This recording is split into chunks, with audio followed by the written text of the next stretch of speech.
नमस्कार। आज हम भारतीय सिनेमा के एक ऐसे दिग्गज कलाकार की दुनिया में झांक रहे हैं जिनका नाम ही काफी है, अमरीश पुरी।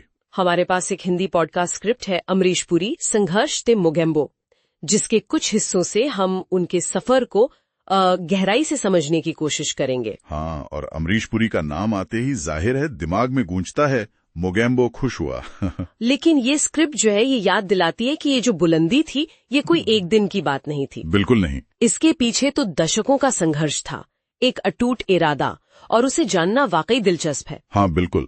तो आज हम इसी सफर को थोड़ा खंगाल रहे हैं कि कैसे कोई इतने लंबे इंतजार, इतनी शुरुआती नाकामियों के बाद भी अपने जुनून को जिंदा रखे और कामयाब हो। चलिए उनके शुरुआती दिनों से शुरू करते हैं। ये बात थोड़ी चौंकाती है कि फिल्मों में आने से पहले वो कर्मचारी राज्य बीमा निगम ESIC में क्लर्क थे। हाँ, और 1-2 साल नहीं, पूरे 21 साल। 21 साल 54 में। तब वो कोई 22 साल के रहे होंगे, उन्हें स्क्रीन टेस्ट में रिजेक्ट कर दिया गया। अच्छा। हाँ, ये कहकर कि चेहरा हीरो वाला नहीं है। ओहो, ये तो किसी का भी हौसला तोड़ दे। पर यहीं से कहानी एक दिलचस्प मोड़ लेती है ना? उन्होंने हार नहीं मानी। बिल्कुल नहीं मानी। वो थिएटर की तरफ मुड़ गए। स्क्रिप्ट बताती है कि 1961 के आसपास उन्होंने इब्राहिम अलकाजी जैसे दिग्गजों के साथ थिएटर शुरू किया। हाँ, अलकाजी साहब। ये उनके एक्टिंग करियर का कह सकते हैं एक बहुत अहम पड़ाव था। पड़ाव से शायद ज्यादा ही। स्क्रिप्ट तो इसे उनकी अभिनय की असल बुनियाद मानती है। बिल्कुल।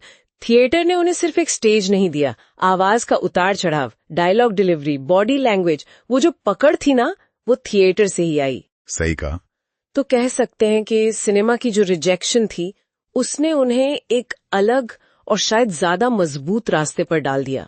और फिर वो लंबा इंतजार, 40 साल की उम्र, पहला बड़ा ब्रेक मिला 1971 में फिल्म रेशमा और शेरा से। 40 साल की उम्र में डेब्यू। हाँ, आज के जमाने में तो ये सोचना भी मुश्किल लगता है। बिल्कुल। ये दिखाता है कि उनमें लगन कितनी थी। स्क्रिप्ट भी यही कहती है कि ये सिर्फ एक देर से मिला मौका नहीं था, ये थिएटर में जो उन्होंने अपनी कला को मांझा था ना, उसका नतीजा था। वो आखिरकार बड़े पर्दे पर अपनी जगह बना रही थी। और फिर तो वो छा गए।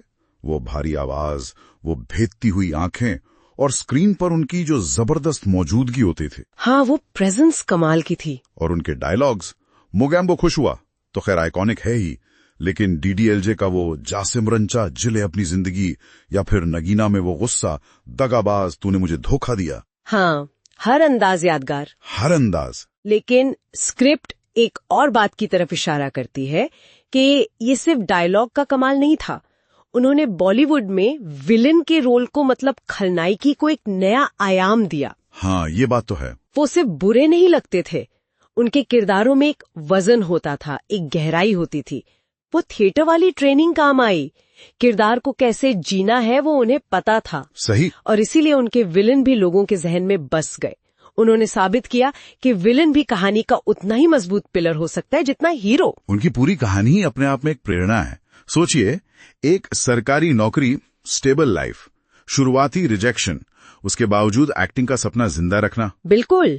और फिर थिएटर से जो सीखा उसे फिल्मों में इस्तेमाल करना, और इतनी देर से शुरुआत करके भी टॉप पर पहुंचना। कमाल है। सही मायनों में ये स्क्रिप्ट अमरीश पुरी को सिर्फ एक एक्टर नहीं बल्कि एक मिसाल के तौर पर देखती है, दृढ़ता की मिसाल। उनकी कहानी यही बताती है कि अगर हुनर है, जुनून है, तो उम्र कोई बाधा नहीं है। शुरुआती असफलताएं मायने नहीं रखती। और थिएटर की वो मजबूत नींव, वो आपको किसी भी मंच पर कामयाब बना सकती है। बिल्कुल। तो आज हमने अमरीश पुरी संघर्ष ते मोगेम्बो स्क्रिप्ट के जरिए अमरीश पुरी जी के जीवन के कुछ खास पहलुओं को छुआ।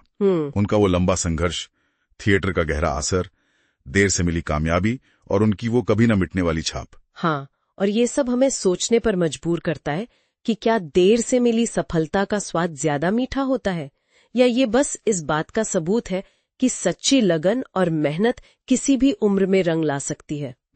और ये भी कि कैसे मंच की कला सिनेमा के पर्दे पर एक कलाकार को अमर बना सकती है। सोचने वाली बात है।